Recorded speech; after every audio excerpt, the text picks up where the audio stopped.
சட்டம் என் கையில், அதுதான் இந்த படத்துடைய பேர்.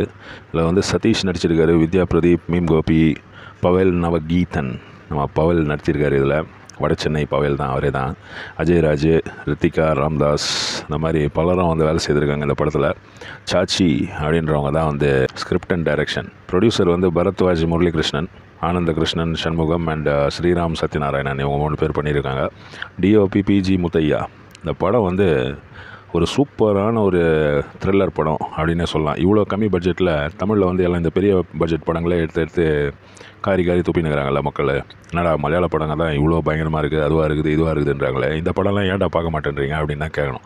இந்த மாதிரி படங்களெல்லாம் சப்போர்ட் பண்ண மாட்டாங்க. இந்த மாதிரி படங்களெல்லாம் போய் பார்த்தீங்கன்னா இந்த மாதிரி டைரக்டர்ஸ், இந்த மாதிரி ஸ்கிரிப்ட் ரைட்டர்ஸ் வந்து இன்னும் வளர்ந்து வரணும் அப்படின்றது தான். தமிழ் சினிமா மோசமாக போச்சுன்னு யாருமே சொல்ல முடியாது. ஏன்னா இப்போ ரீசெண்டாக வந்து நிறைய தமிழ் படங்கள் சூப்பரான படங்கள். நம்ம பார்க்குறது ஃபுல்லாக இந்த பெரிய ஸ்டாரு, பெரிய பெரிய பேனரு, இந்த மேட்டரை தான் நம்ம பார்க்குறோம். அதை பார்த்துட்டு அதில் ஃபஸ்ட் ஹாஃப் நல்லா இல்லை, செகண்ட் ஹாஃப் நல்லா இல்லை, அதில் வந்து இப்படி லேக் இருந்தது, அதுவாக இருந்தது, இதுவாக இருந்தது அப்படின்றோம். அது வந்து நம்ம ஏன் ஒரு பெரிய ஸ்டாரை மட்டும் ஃபோக்கஸ் பண்ணுறோம் அப்படின்றது தான் நம்ம யோசிக்கணும். இந்த மாதிரி படங்கள்லாம் வந்து இப்போ சதீஷுக்கு வந்து இது பெரிய ஒரு பிரேக் அப்படின்னே சொல்லலாம். இது வந்து அவர் ஹீரோவாகவே எஸ்டாப்ளிஷ் ஆகிடுவாருன்ற லெவலுக்கு இந்த படத்தில் வந்து பர்ஃபார்மன்ஸ் பண்ணியிருக்காரு. அதே மாதிரி பவேல் வந்து ஒன்றுமே சொல்ல முடியாதுங்க. பார்க்கும்போதே நம்மளுக்கு வந்து அவ்வளோ ஒரு இரிட்டேஷன் வரும். இந்த படத்துடைய கதை வந்து ஏற்காடில் நடக்கிற மாதிரி ஒரு நைட்டு, ஒரு பகல், ஒரு சின்ன ஒரு ஃப்ளாஷ்பேக்கு, அதாவது ஒரு 24 ஹவர்ஸ் தான் அந்த நடக்கிற விஷயங்களை படமாக்கியிருக்காங்க. இதுதாங்க படம். இந்த மாதிரி படத்தை வந்து நம்ம என்ஜாய் பண்ணி, இந்த மாதிரி படத்தை வந்து தேட்டரில் போய் பார்த்து நம்ம வந்து சப்போர்ட் பண்ணோம்னா தமிழ் சினிமாவில் இன்னும் இந்த மாதிரி நல்ல நல்ல படங்கள்லாம் வரும். ஒரு காருக்குள்ளே ஒரு பையனுடைய பணம், அந்த பணத்தை வந்து இவர் தான் எடுத்து உள்ளே வைக்கிறாரு. ஏன்னா இவர் தான் வந்து பைக்கில் அவன் வரும்போது அவனை இடிச்சிடுறாரு. இதை வச்சுன்னு இருக்கும்போது போலீஸ் பிடிக்கிறாங்க.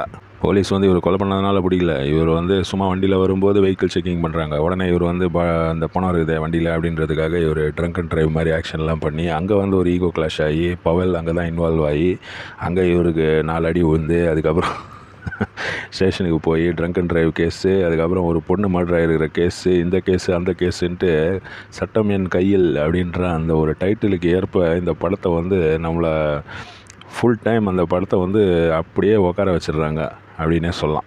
உட்கார வச்சிடுறாங்கன்னா படத்தை உட்கார வைக்கல, நம்மளை வந்து அந்த படத்தை பார்க்க வைக்கிறாங்க. ஃபுல் டைம் அவ்வளோ ஒரு த்ரில்லிங்காக ஃபஸ்ட் ஹாஃபும் சரி, செகண்ட் ஹாஃபும் சரி சூப்பராக போகுது. இவ்வளோ கம்மி பட்ஜெட்டில் இவ்வளோ தூரத்துக்கு ஒரு பர்ஃபார்மன்ஸுன்றது இந்த டைரக்டர் வந்து எங்கேயோ போகிறாரு அப்படின்னு தான் நினைக்கிறேன். நம்ம மாநகரத்தில் இவரை பார்த்த ஒரு ஃபீலிங் வருது எனக்கு. லோகேஷ் கனகராஜ் அப்படின்ற ஒரு ஆளை வந்து நமக்கு இன்ட்ரடியூஸ் பண்ணாங்க பார்த்தீங்களா இந்த மாநகரம் அப்படின்ற படத்தில்.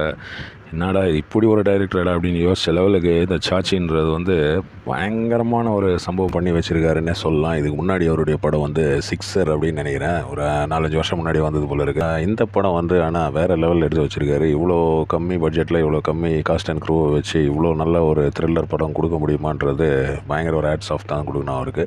இன்னும் இந்த மாதிரி நல்ல படங்கள், நல்ல டைரக்டர்ஸ்லாம் தமிழ் சினிமாவுக்கு வந்து நிறைய டேலண்ட்லாம் இருக்காங்க. ஆனால் இங்கே பணம் தான் போட மாட்டாங்க, யாரும் வந்து யூஸ் பண்ணிக்க மாட்டாங்க. டேலண்ட்டை யார் கண்டுக்கிறாங்க? டேலண்ட்டை தயவுசெய்து யூஸ் பண்ணுங்கப்பா அப்படின்னு வேண்டி கேட்டுக்கலாம் நம்ம Tamil cinema producers and makers association இந்த மாதிரி ஆளுங்க கிட்டலாம்.